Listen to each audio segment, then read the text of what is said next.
we see a graph of v versus t, velocity versus clock time.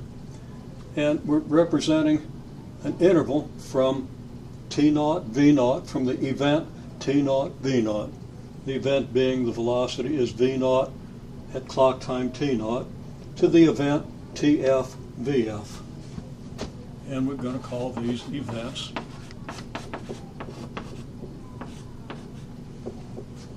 On the graph, these two events are represented by this point and this point. This point where t, clock time is t naught, velocity is v naught. This point where clock time is tf, velocity is vf.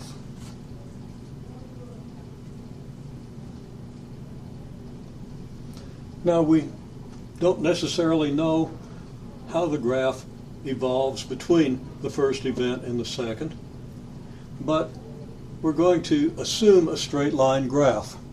This might or might not represent the actual behavior of an object between these two events, but we're going to make that assumption. So if we assume a straight line graph, then we have an average velocity that occurs at the midpoint of this line segment between connecting the two events.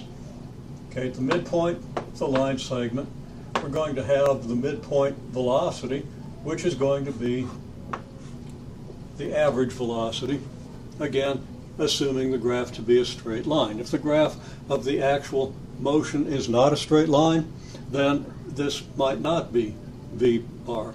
If the motion is represented by a straight line on the v versus t graph, however, v bar will occur at the midpoint.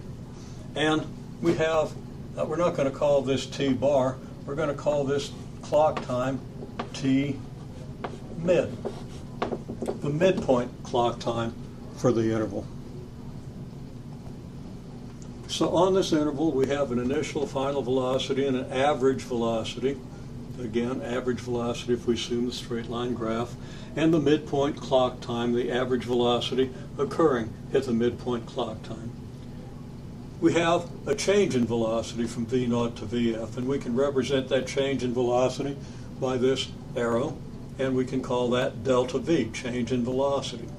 We also have a delta t, a change in clock time, and I should have left myself room to draw that arrow down here, but I'm going to instead have to kind of cross over my lines here, call that delta t. So this delta t arrow represents the difference between the initial and final clock time, the time that elapses on this interval. Okay, well, in terms of standard graph terminology, we call delta t the run, delta v the rise, and the slope is going to be rise divided by run. Since the rise is delta v and the run is delta t, then that slope equal to rise over run is equal to delta v over delta t, which is the average rate of change of velocity with respect to clock time, or the average acceleration.